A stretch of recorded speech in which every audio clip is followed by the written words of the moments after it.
Hello, so today we will be doing two assessments to determine a client's VO2 max. The first one is going to be a jogging protocol, and the second one will be a walking protocol. Now for the jogging protocol, it is important to consider that it is adequate for those that are between ages 18 to 29, male and female, while the walking protocol has a wider array of populations that it can target from ages 20 to 69.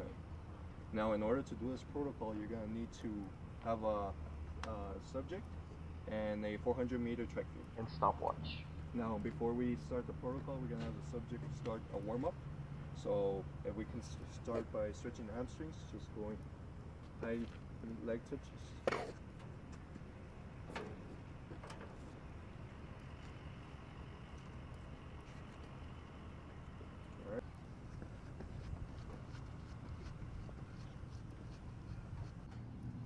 Come on, almost there.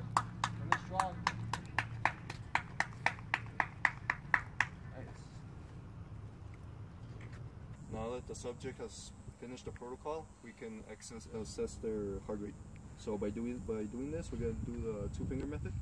We're going to press it right up against their radial artery, right here, and we're going to count for 15 seconds. Now we're going to multiply the value that we get by 4, and the alternate method would be to access it through the carotid artery.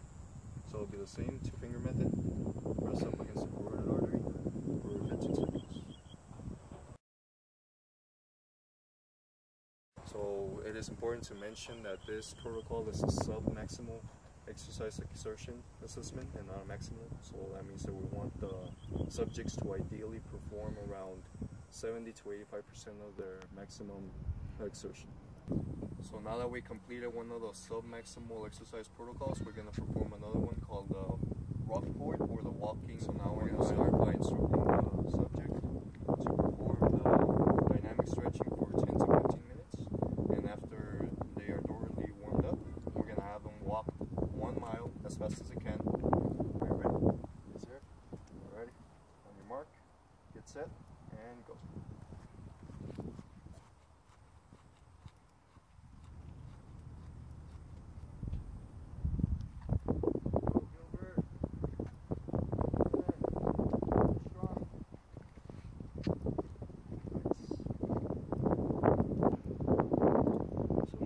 Subject has completed the protocol, we can go ahead and assess the heart rate. Two-finger method over the radial artery, count for 15 seconds.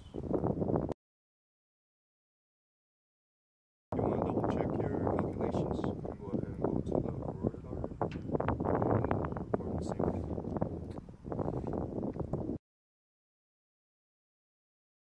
Now, to ensure that the subject did perform the test at a sub-maximal pace, ideally we want their heart rate values to be below 180 beats per minute. Once you have gathered the necessary values from the protocols, you can then plug them into the appropriate formula.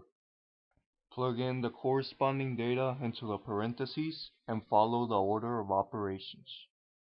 You will be using the body weight in kilograms, the time in minutes, and the heart rate in beats per minute.